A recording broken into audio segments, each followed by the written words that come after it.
up, people of the internet? It is me, Real American Politics, back in with a new video. Today, it is time that we look at the early vote data we're getting from several states for the 2022 midterms. That's right, folks. It's time we actually look at the numbers we got from several states. Not just polling, none of this crap, hard, raw data from several states. And today we'll be using Target Smart to look at how Republicans are doing in several states. Now, this is a disclaimer. We're not going to use the modeled party demographic that Target Smart has. Why? Wasn't that good in 2020. It just was not. We're only going to look at the demographics that are actual data, that are hard proof. These voters are registered Republicans, their age is below 24, etc. Like, the actual demographics that 100% is true. We're not going to look at the modeled party crap that Target Smart has pushed. But outside of that, they do a decent job at aggregating early vote data outside of the modeled party crap. Now, before we continue with today's video, I hope you enjoy these type of videos. If you do, smash the like button down below, subscribe, share with your friends, hit that little bell, follow that Twitter account in the description down below, and join the channel today. That is right, folks. For just 10 cents a day, you can join Real American Politics. Only 10 cents a day. That's a pretty good deal, considering the fact you support Real American Politics daily content. We all love that daily content, so I hope you join today. Alright, folks, let's get into it. So, like I said in the intro, we're not going to use the modeled party nonsense Target Smart's using. We're only going to use registered party data in states that actually have registered party affiliation. We're also going to look at some age demographics, etc. So let's start at Arizona. A fairly critical state, quite frankly, probably the most critical Senate race by far. I mean, if Republicans win the Arizona Senate seat, there's no chance Democrats are going to hold on to the Senate. There's literally no chance they can even get 50-50. Because at this point, you'll see in a little bit, it's just Arizona, you win this state, Republicans, they're going to get 50-50, or I should say 51-49 the Senate, no matter what. And you look here, all right, we're only going to compare to 2020 to 2022. The reason that in 2018 Republicans had such a big lead in early voting is, well, back then, Republicans led early vote data. Remember? 2018, Republicans had a huge lead in early voting. Well, they lost the Senate race in Arizona. And that's because back then, Republican voters tended to vote more by mail, early, etc. And more so mail, alright? Early vote is kind of split at this point, but mail back then tended to be more Republican. Back in 2000, that's how Bush was able to pull it off, because a lot of the mail-in votes, and also, they actually counted the panhandle. I still don't get why they called the Florida race in 2000 so early, but that's a different story. You get the point. Early vote tended to be Republican in the past, not so much anymore. So it's best to look at 2020 to 2022. And, well, look at this. Republicans are at 35% in the mail-in or early vote in Arizona. Democrats, they're 43%. And remember, based on every single primary we've seen this cycle, the early vote has favored Democrats the most. But that's also basically all the votes they're going to get. You look at Pennsylvania, I think it was 70% of their votes came from mail-in votes or something crazy like that. Yeah, so if there's a huge election day turnout and Republicans are tied with Democrats in early voting, they're going to get wiped off the map, Democrats at least. And Republicans, doing way better than expected. They're quite the opposite. Around, 60-70% of their election day votes, or I should say votes, come from election day votes. Now, again, Arizona, it's a little bit of a different state because it is a bit more a mail-friendly state, mail-in vote-friendly state, best way to describe it. But either way, the fact that Republicans are at 34.5% when they were at 31.8% in 2020, that's a pretty substantial increase. A 3-point decrease for the Democrats, 3-point increase for the Republicans, and these unaffiliated voters. Want to know why I think these unaffiliated voters are going to be favorable to Republicans? Ignore the model party crap, just ignore it. Let's look at voted in 2018. All right? These are unaffiliated voters. And look at this. 70% of them, voted in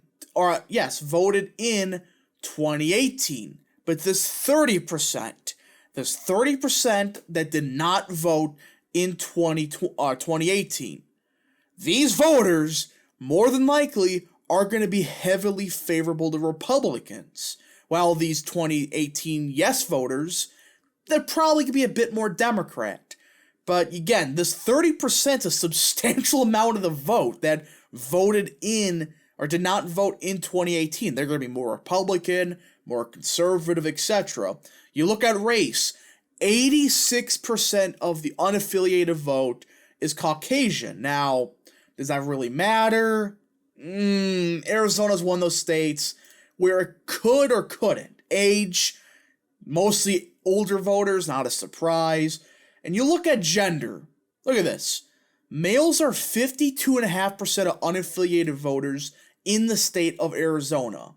You see why I think Arizona at this point appears to be going Republican? So we're done looking at Arizona. I think you get the point that the demographics look favorable as hell to the Republicans. Let's go to a state like Florida that has registered party. Look at this. And again, I know Florida's another one of those states that you're going to have a heavy amount of early votes for Republicans. Sure. But even then, look at this gap from 2020 to 2022. They went from 29.8% in 2020, Republicans, to 38%. A reminder, 30% in 2020, Trump won the state by 3 points. The fact they're almost cracking 38%, no, they are cracking 38%, and they're almost in a state that has become Republican for party registration. Even then, this is not supposed to be this Republican. Even in a state like Florida, this is a terrible sign that, hey, these Democrat voters, they're not enthusiastic whatsoever to vote. And again, people are going to say, oh, 2018 was close and it was more Republican. Yes, Republicans back then, again, it's been going on for 20-some years. That's why I used the Florida comparison. But back in 2018, yes, Republicans were favored in early vote. It always been like that. Not so much anymore. People got to look at 2020 or look at 2022 primary data. Basically, every state, all the Democrat votes came from earlier absentee votes. That's my point. Even a state like Florida that is going to have a higher concentration of early votes and still count them in 1 hour, either way, this is not a good sign for Democrats in the state of Florida. Really not that competitive a state, but still fairly interesting to look at. Iowa, there is a key congressional race here, but now we're going to look at that. Once again, similar trend, 27% in 2020, 37.8% in 2022. You just can keep going in most of these states. But the one that shocked me the most was in the state of Nevada. When I saw this, I thought I was losing it. Look at this.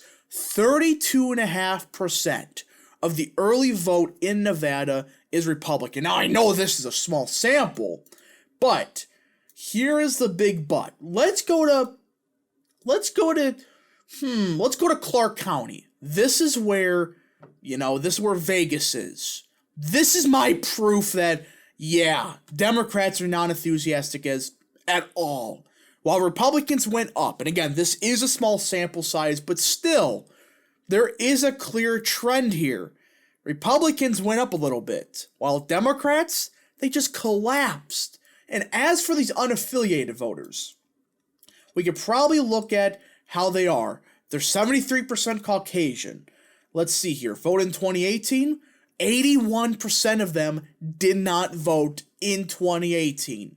Now again, I know this is an extremely small sample size, but even then, we had updated numbers from Clark just today, and it's even worse. So when this is updated, I think it was even in Las Vegas.